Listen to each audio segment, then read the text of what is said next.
नमस्कार, आप देख रहे हैं हर खबर में हूं आपके साथ अमित शर्मा। इस वक्त की एक बड़ी जानकारी आपको हम दे रहे हैं। बड़ी खबर के साथ ही इस वीडियो की शुरुआत करेंगे और बड़ी खबर जो आपको हम बता रहे हैं हिसार से आ रही है, जहां गुरु जम्बेश्वर विश्वविद्यालय पहुंचे हैं मुख्यमंत्री मनोहर लाल। यूनिवर्सिटी में मुख्यमंत्री मनोहर लाल का संबोधन हुआ, जिसमें उन्होंने कहा कि सदन में बजट पेश करते वक्त कुछ नई परंपराएं हमने स्थापित की हैं। 8 बैठकें कर 550 लोगों के सुझाव हमने लिए। ये बड़ी जानकारी आपको हम दे रहे हैं। इस वक्त की बड़ी खबर आपको हम बता रहे हैं। यूनिवर्सिटी में मुख्यमंत्री मनोहर लाल का संबोधन, जिसमें उन्होंने कहा कि 12 बैठक और 50 घंटे बजट पर चर्चा की। हरियाणा के इतिहास का ये सबसे लंबा सत्र रहा। 8 बैठकें कर 550 के करीब लोगों से हमने सुझाव लिए और इन सुझावों को बजट में भी शामिल किया। ये बड़ी जानकारी आपको हम दे रहे हैं। हिसार से आ रही है, जहां मुख्यमंत्री मनोहर लाल आज हिसार पहुंचे हैं और उन्होंने कहा कि हरियाणा के इतिहास का ये सबसे लंबा सत्र था, जिसमें हमने 8 बैठकें की। और इसके साथ ही उन्होंने कहा कि बहुत सारे ऐसे लोग थे जिनके सुझाव हमने लिए और उन सुझावों को इस बजट में हमने शामिल भी किया। 12 बैठक और 50 घंटे बैठक पर चर्चा की गई। ये अपने आप में एक बहुत बड़ी बात। और इसके साथ ही मुख्यमंत्री मनोहर लाल की ओर से यह भी दावा किया गया कि एक नई परंपरा की हमने शुरुआत की है। एक नई परंपरा को हमने आगे बढ़ाने की कोशिश की है। ये अपने आप में एक मिसाल भी आने वाले समय में साबित होगी। तो मुख्यमंत्री मनोहर लाल हिसार पहुंच चुके हैं। सीएम हिसार के 2 दिन के दौरे पर हैं। इस दौरान सीएम मनोहर लाल हिसार में कई परियोजनाओं का उद्घाटन और शिलान्यास करने वाले हैं।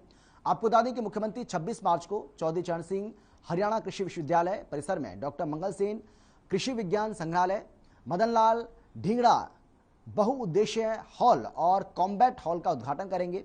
इसके बाद मुख्यमंत्री कृषि विश्वविद्यालय परिसर स्थित इंदिरा गांधी ऑडिटोरियम में 33 केवी सब स्टेशन सदलपुर का उद्घाटन करेंगे। वहीं ऑब्जर्वेशन होम, स्पेशल होम, सुरक्षा एवं चाइल्ड केयर होम, ईवीएम और वीवीपैट्स वेयर हाउस के साथ ही 33 केवी सब स्टेशन लोवास का शिलान्यास करेंगे।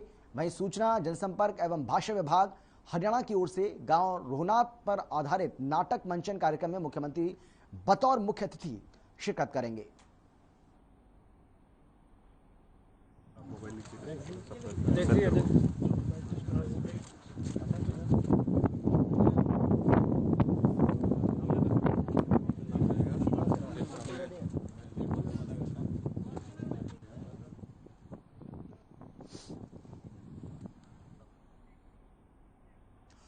पूर्व केंद्रीय मंत्री चौधरी बीरेंद्र सिंह ने अपने राजनीतिक जीवन के 50 साल पूरे कर लिए हैं और इन 50 साल के मौके पर जींद के ऊंचाने में एक कार्यक्रम का आयोजन किया गया।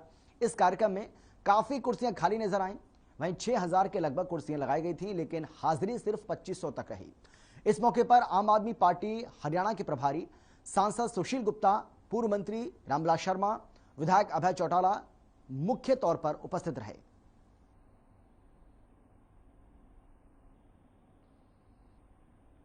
देखा नहीं सर, अरे यार अब यानी ये राजनीति करने के तरीके नहीं है कि हम एमएलए हैं या एमपी हैं, हम पार्टी से पूछ के आए कि जी हम किसी की शादी में जाएं या ना जाएं, किसी के जन्मदिन पे जाएं या ना जाएं, किसी का और विशेष कोई कार्यक्रम हो उसमें जाना। ये राजनीति आज भाजपा का कोई भी विधायक नहीं आए तो इसी परिप्रेक्ष्य में लिया जाए भी कहीं ना कहीं दबाव में। आप अपनी खबर बढ़ाने की नहीं, मैं जो कह रहा हूँ ना वो सोचो। भाजपा विधायक का क्या और कौन सी पार्टी के विधायक थे? नहीं, इसकी बात मेरे से आप बात करो जो मैं सर भाजपा विधायक का क्या मतलब इस।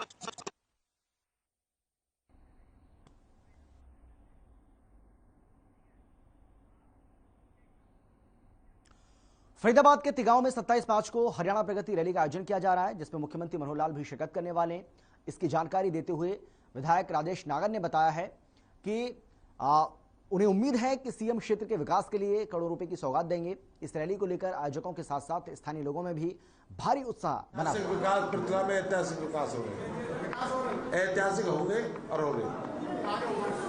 5:30 बजे प्रदेश के मुख्यमंत्री मनोहर लाल जी और तिगाम की अनाज मंडी में ऐतिहासिक प्रगति रैली को संबोधन करेंगे। और तिगाम हमारा ऐतिहासिक गांव है और सबसे बड़ा गांव है।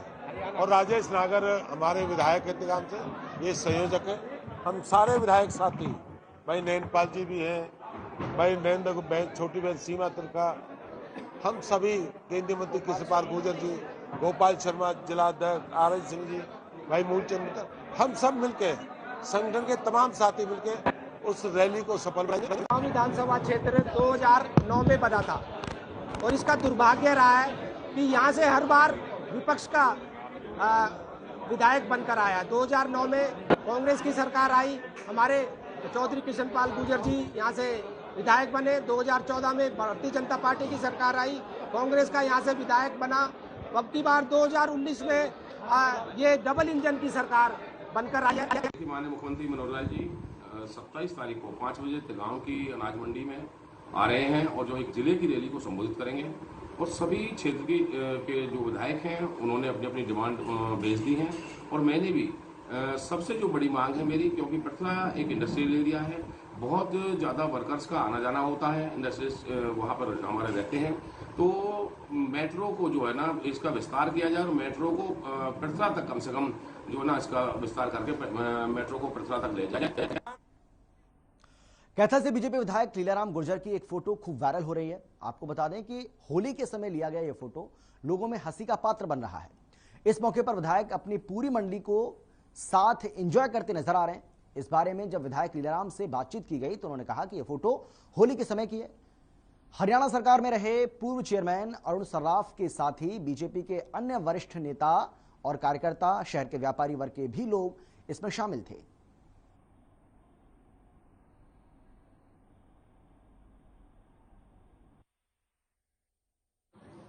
ये होली फाग की बात है। मैं और हमारे सरकार में जो अरुण सराफ जी चेयरमैन रहे हैं वो और बीजेपी के गणमान्य व्यक्ति हैं, सभी पार्टी के वरिष्ठ कार्यकर्ता हैं, शहर के व्यापारी वर्ग के लोग हैं। हमने होली फाग खेली वहाँ पर और खूब एक दो नहीं थे, सैकड़ों कार्यकर्ताओं के साथ मौज मस्ती की। पूरा होली फाग का त्यौहार हमने मनाया खुशी से।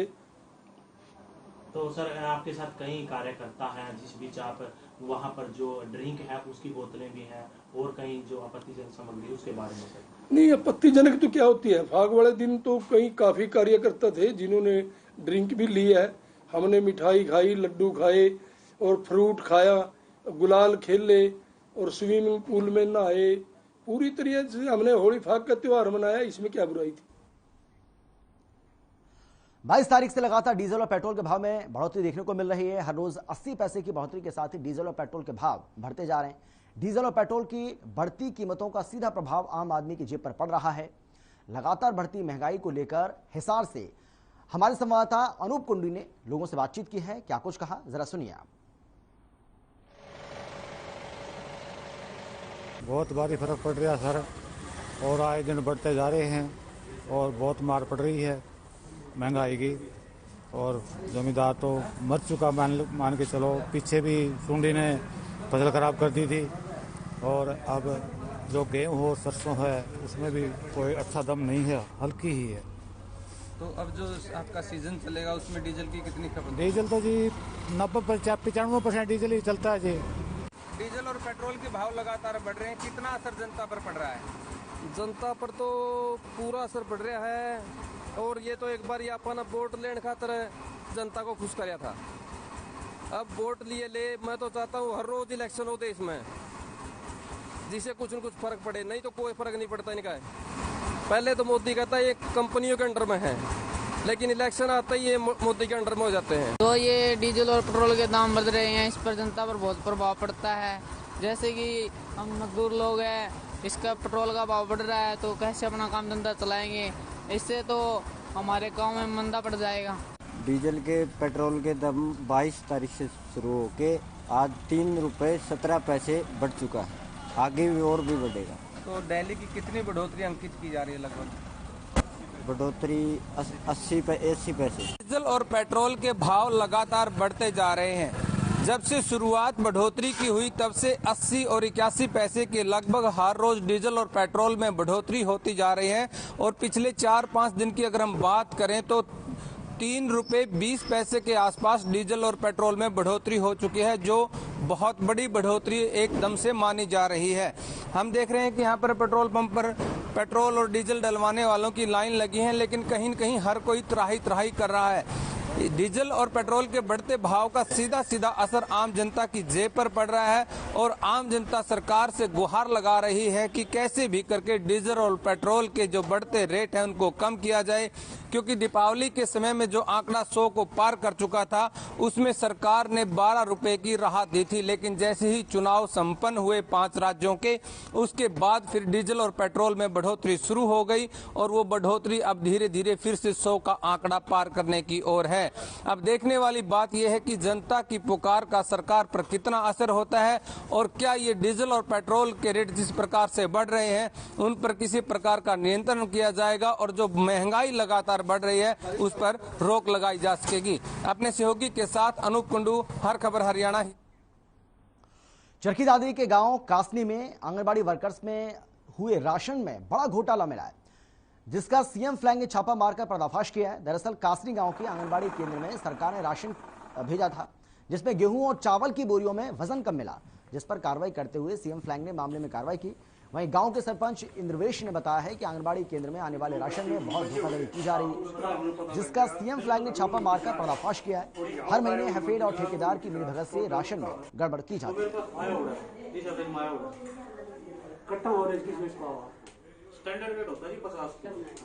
आज जी हमारे गांव में सीएम फ्लाइंग द्वारा छापा मारा गया।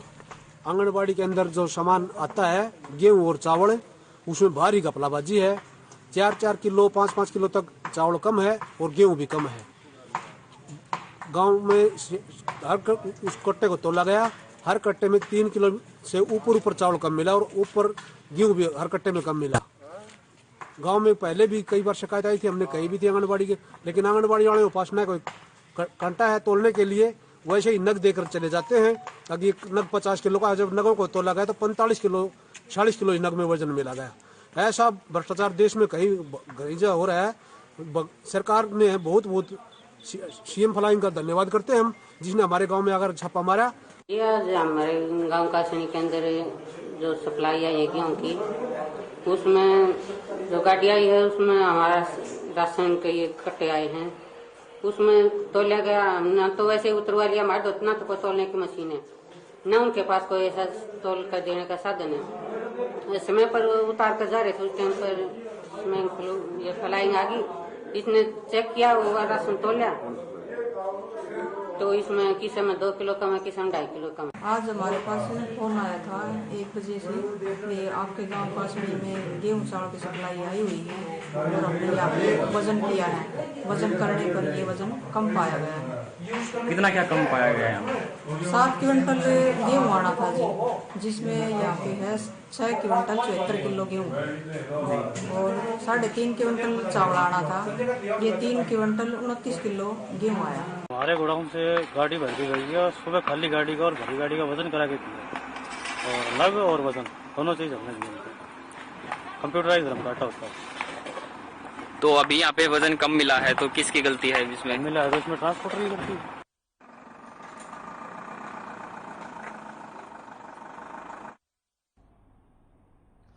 और चलिए बात करते हैं गुरुग्राम की, जहां डीएलएफ फेज 2 में फर्जी तरीके से कॉल सेंटर चलाने का मामला सामने आया है। फर्जी कॉल सेंटर पर सीएम फ्लैग टीम ने गुरुवार को गुरुग्राम की हम बात कर रहे हैं, जहां पर छापेमारी की है और अवैध कॉल सेंटर का भंडाफोड़ किया है, जिसके बाद अपराध से संबंधित अधिनियमों की धाराओं के तहत मुकदमा दर्ज किया गया और फर्जी कॉल सेंटर के मालिक सहित 24 आरोपियों को गिरफ्तार किया गया, जिसमें 14 पुरुष और 10 महिलाएं शामिल हैं।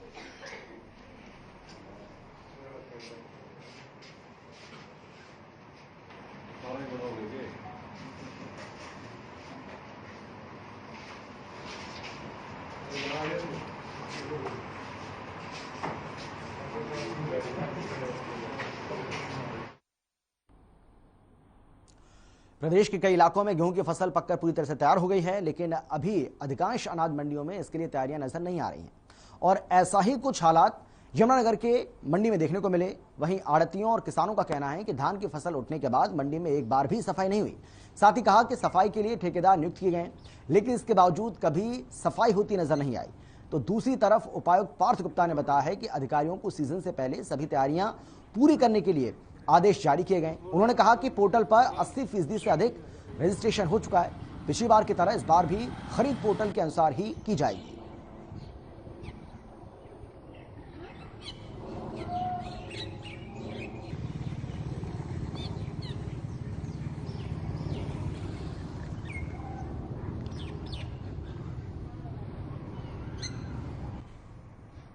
कितनी बार उड़ेगा? रादौर में पश्चिमी यमुना नहर के साथ गंदे पानी की निकासी के लिए बनाई गई डिच ड्रेन किसानों के लिए अभिशाप बन रही है। किसानों का कहना है कि डिच ड्रेन में बन रहे जो गंदा पानी बह रहा है उसकी वजह से और केमिकल युक्त पानी से भूजल प्रभावित हो रहा है, जिससे उनकी फसलें प्रभावित हो रही हैं। बीमारियों का खतरा भी लगातार बढ़ता जा रहा है। ऐसे में किसानों ने प्रशासन से डिच ड्रेन में पानी को साफ कर छोड़ने की मांग की है। वहीं प्रदूषण नियंत्रण बोर्ड के अधिकारी जल्द ट्रीटमेंट प्लांट लगाकर समस्या के समाधान की बात भी कह रहे हैं। वहाँ का केमिकल और गंदा पानी 20-25 गांव में से होकर यमुना नदी तक जा रहा है और 20-25 गांव का पानी, पीने का पानी बिल्कुल खराब हो रहा है। ट्यूबवेल का पानी बिल्कुल खराब हो रहा है, उनमें झाग आ रहे हैं और लोगों को बीमारियां बढ़ रही हैं। इसको ट्रीटमेंट करके यमुना से डाला जाना चाहिए। पर्यावरण विभाग का इसकी तरफ कोई ध्यान नहीं है। हमने बहुत कोशिश कर ली है और इलाके में बीमारियां इस पानी से फैल रही हैं। देखिए, ये जो समस्या है डिच ड्रेन वाली, ये सरकार के नॉलेज में है, पोल्यूशन कंट्रोल बोर्ड की नॉलेज में है। इसमें जो इसकी कैपेसिटी है ओरिजिनली 60 क्यूसेक की कैपेसिटी है इस ड्रेन की, और जो हमने ट्रीटमेंट प्लांट लगाया है पब्लिक हेल्थ के थ्रू 45 mld का हमने रादौर रोड पे ट्रीटमेंट प्लांट लगा रखा है। पर फिर ये 1 साल पहले दोबारा से जल शक्ति मंत्रालय ने इशू भी उठाया था 2 साल पहले कि अभी भी पानी जब ट्रीटमेंट प्लांट लग गए हैं तो इसके बाद भी क्लीन पानी क्यों इसमें छोड़ा नहीं जा रहा और क्यों इसमें गंदा पानी जा रहा है। तो इसका पूरी कैपेसिटी का रीअसेसमेंट करा गया। तो हमें फिर ये शहर की कैपेसिटी देखी गई यमुनानगर की, तो 66 mld पानी इसके अंदर अभी भी अनट्रीटेड जा रहा है, जिसकी वजह से ये समस्या आ रही है। लोगों को, किसानों को लग रहा है कि जी इसमें गंदा पानी जा रहा है या वहाँ पे ज़मीन में जाके उनकी फसलों को भी ख़राब कर सकता है। बाढ़ड़ा के कारीमोद गांव में सड़कों पर गंदगी का अंबार लगा हुआ है। दरअसल गांव मक्की सड़कों पर कीचड़ और गंदा पानी खड़ा रहता है, जिससे लोगों और स्कूल में जाने वाले बच्चों को काफी परेशानी का सामना करना पड़ता है। कीचड़ में ये बच्चे गिर भी जाते हैं और स्कूल ड्रेस भी कई बार खराब हो गई है। यहाँ बीमारियां फैलने का खतरा भी लगातार बना हुआ है और यही वजह है कि इस समस्या के समाधान के लिए अब प्रशासन को चेताने के लिए इनकी ओर से अपना रोष जाहिर किया गया, जिसकी तस्वीरें भी आपको हम दिखा रहे हैं।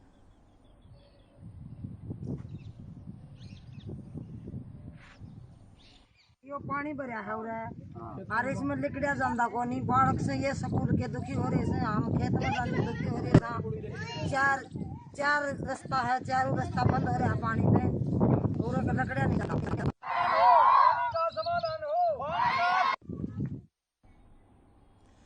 किसान आंदोलन के दौरान कुंडली बॉर्डर पर आपको बता दें कि बिस्वा मिल चौक यानी कि कुंडली बॉर्डर से लेकर के बिस्वा मिल चौक तक पुलिस बल और प्रशासनिक कर्मियों अधिकारियों की दिन रात नियुक्ति की गई थी, जिसके लिए प्रशासन ने जठेड़ी टेंट हाउस से किराए पर गद्दे और कुर्सियां ली थी। अब जबकि आंदोलन खत्म हो चुका है, 3 महीने से ज्यादा का वक्त हो चुका है, लेकिन प्रशासन ने ना तो टेंट हाउस का किराया दिया और ना ही किराए पर लिया गया सामान लौटाया। ताजुब की बात तो यह है कि पीड़ित टेंट हाउस मालिक सीएम विंडो से लेकर कष्ट निवारण समिति की बैठक कर शिकायत दे चुका है, लेकिन केवल भरोसा दिया जाता है।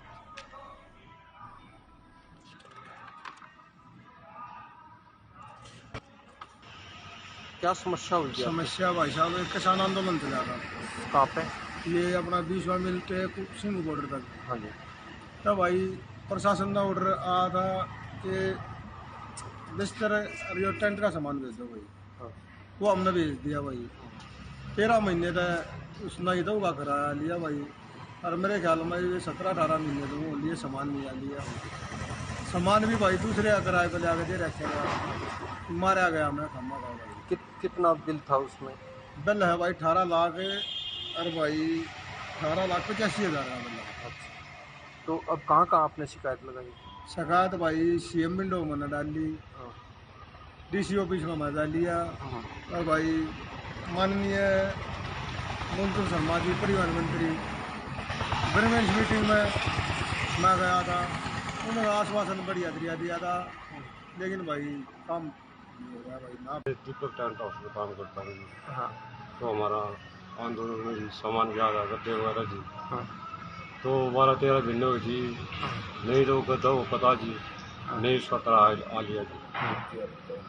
हम भी परेशान हो रहे जी, मालिक भी परेशान हो रहे, मजदूर आदमी जी हम। कि उसी के जरिए हमारा काम चलता था जी। कुछ सामान नहीं है जी, हमारे पास काम भी नहीं जी। हम भी बहुत परेशान हो रहे, मजदूर आदमी जी, हम बहुत सुनाई नहीं हो रही कि हमारी।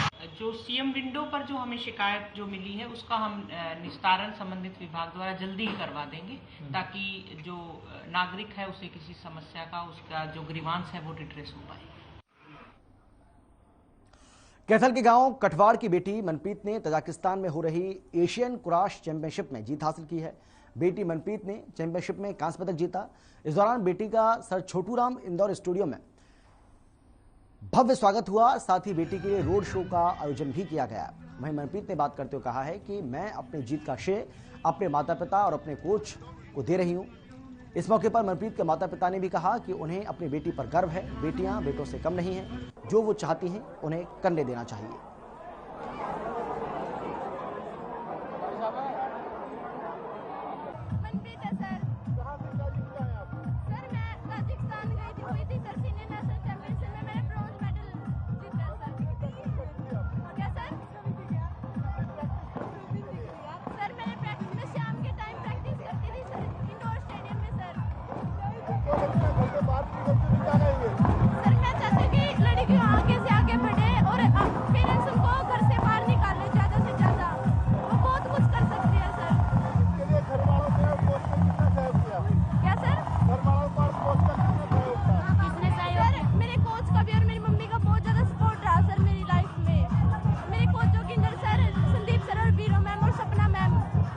आज यहाँ पे कैथल जिले में बहुत खुशी का माहौल है। पूरा गांव जो कठवाड़ गांव है मनप्रीत कौर का, वो आज यहाँ पे कैथल के अंदर मौजूद है और ऐसा लगता है कि हर एक कठवाड़ वासी गोल्ड ब्रॉन्ज मेडल जीत करके आया है। आप कबड्डी के प्रमोटर हैं, तो इस गेम के लिए क्या करेंगे? ये जो मनप्रीत कौर है, वैसे ये हमारी क्रीडा भारती के साथ जुड़ी हुई है पहले से हमारे साथ, और मेरा केवल कबड्डी को प्रमोट करना नहीं, मैं चाहता हूँ कि हमारा पूरा देश जिस प्रकार से ओलंपिक के अंदर मेडल लेके आता है तो वो और बहुत ज्यादा मेडल लेकर के आए। और फिलहाल इतना ही, छोटे से ब्रेक के बाद फौरन लौट रहे हैं। आप देखते रहिए हर खबर।